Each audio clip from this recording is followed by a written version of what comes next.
Greetings from Italy.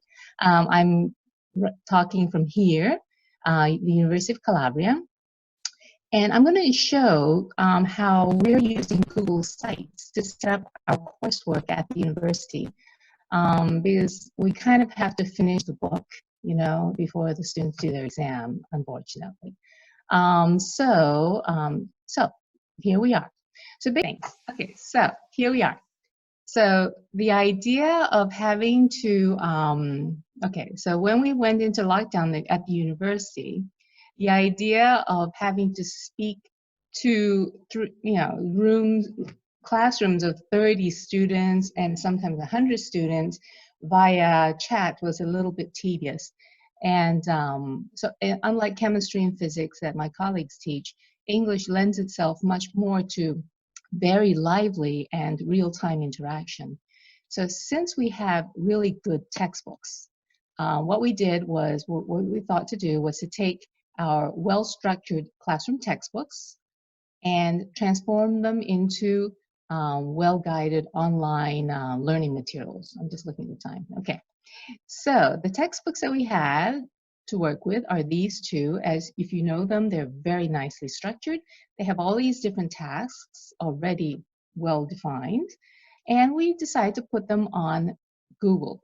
Okay, I mean, this is not new for a lot of you who use Google Classrooms, but I'm too stupid to understand Google Classrooms, so I just stuck to Google Sites. And I just want to show you how cool it is to have Google Sites set up. And so today I thought to talk to you about epidemiology and illustrate a little bit of how English medium instruction can be involved via Google Sites, okay? And the links I'll give you are links to materials that will help you also do epidemiology in CLIL if you're interested. Okay, so let's see. And now here is an example of, so I'm not showing these textbooks. I'm showing materials about epidemiology because it's kind of pertinent to what's happening now. So I'm trying to kill many birds with one stone here. So here, for example, would be a textbook. If I click on that, so in Google Sites, you can set it up so you can click on the site, and what you get then is access to, let me move this thing away, to this textbook here, okay, which looks like a textbook, okay? So this is how, this is an issue, okay? I'm gonna also give you access to all the text that a list of all the text I'm using. So here, for example, I'm going to transform this page of a textbook, for example, onto Google Sites. Okay, where are we here? Okay, so I'm going to close this. Sorry, but for this little what? Okay, now, so here we are. So here, look here on the search window. We have lesson 1, lesson 2, etc. And you can keep going. So why worry, for example, here. Okay, why worry about epidemiology at this point? Okay, so we're talking about epidemiology. So why worry about epidemiology? And at this point, what we see is this. The students would come here, and as you can see, I've had to reorganize the textbook. And for example, here is a link in using Screencast-O-Matic. Here I've listed the text that I'm using. It's Google Sites, and here Screencast-O-Matic. Okay, it's free for 15 minutes. So here, for example, with Screencast-O-Matic, you would have, I recorded something very quickly to talk to the students. And you should be able to hear this instruction. I'll just let you hear it very briefly. Okay.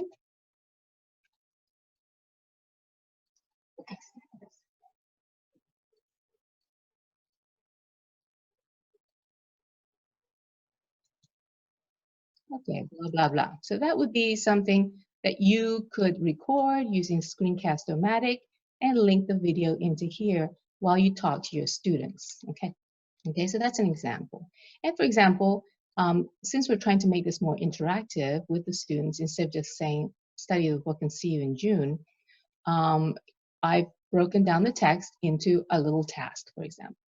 And they could go to the page of answers to check themselves, okay? And also here's a page of answers. So basically you can set it up such that here, for example, is the page of answers within Google Sites. Okay, Now, for example, let's look at a second lesson. This is a fun activity. Now, again, in the original text, this page would have looked like this. Sorry, let me get to the page. This page would have looked more like this, okay? So here is a page in a textbook, okay? Here on Google Sites, I would have to break this up, okay? And I've taken the Cambridge University Press pictures and I put them here. So you can make the site really cute, very nice. And so instead of presenting it as was, and you will see later on if you get through the link, I have recontextualized the task.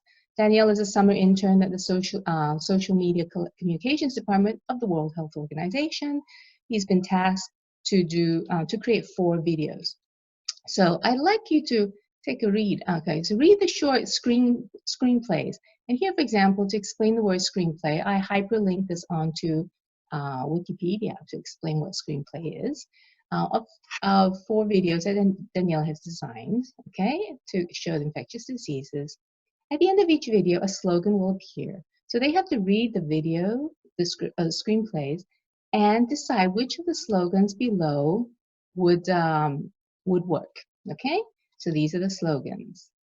Okay, so I'd like you to read these because it's kind of fun, I think, okay? So I'll give you a minute to take a quick read and decide which slogan might work well for this. Okay, I'm going to make it a little smaller. Okay, sorry. Okay, just read the video 1, 2, and 3 maybe, and then I'll show you the slogans below. Or actually, Rob, maybe it's better if I just read them to them. Okay, here video 1, you have 5 friends exercising. At the end, they pick up a bottle of water. Okay, and so what's the slogan? The slogan would be, therefore, down here, great to share time with friends, not so great to share pathogens. Video 2, you have many people walking down the street and somebody sneezes and people walking into their sneeze. Okay, so there are two about sneezing. The first one is not useful. The second one will be, you sneeze it, share it. Don't infect the world, trap your germs in a tissue, etc. So the students have to imagine these scenes and then decide which slogan is best. So these are materials that you can use with your students now that they're home trapped due to pathogens. And I'm also showing you how to do this on Google. So now here, for example, afterwards, now click on the image and listen to the 4 correct slogans. And here again, I gave them the answers verbally just to have them listen to something. Remember, these are university students, so this is asynchronous. They're working on their own here. Finally, at the end, here is, now it's your turn to develop a screenplay like that of Danielle. Okay, so they would have to develop this task and develop another screenplay, another advertisement to show the importance of hygienic living. Now, the important thing I'd like to show you is this. Okay, when they're done with their writings, the university students, they have to send in, they have to write X number of words, for example, and they have to send in their work via a Google form, where they said, okay, first they have to upload their texts onto a platform which gives them a URL. And then they have to send in that URL through a Google form. So here would be, for example, a Google form, screenplay and slogan, their name, student number, and the URL of the screenplay and slogan that they have to give us. Okay, so then I'll show you. That's the front end. On the back end, what we see is this. In Google Drive, you have the screenplay and slogan. And let me just show you some texts, some link URL. This is how it would look, because when you go through Google Form, you know they create a Google Sheet. And for example, students would send us, these are the student number, I've taken out their names, etc. And they send us these links. And then we click on these links and we look at the text that they produce. We look at their voice recordings. So as people are saying, Daniela's various apps can go on here. We can use those. You can use that linked into Google Sites. You can put in brain teasers. You can put in all sorts of things into Google Sites, and they can send you URLs to stuff that they produce. Okay, I'll show you one of these. This is not related to epidemiology. It's related to another task in their book, in their EFL textbooks. For example, they had to write a little thing about hypochondriacs. So here, for example, is a little letter that an essay, we wrote a little short email that they had to write to their friends about hypochondria. Okay, so this is an example. Then we give them feedback on this text, etc. So they're working asynchronously, but we're accompanying them through their textbooks. I think that's about it. I just want to encourage you to look into Google Sites to set things up and tidy things up, okay? And as I said, here are the technology I use. So Rob will leave you guys with this link. I hope that was kind of useful in some way. It was Thanks. great. Thank you so much, Teresa.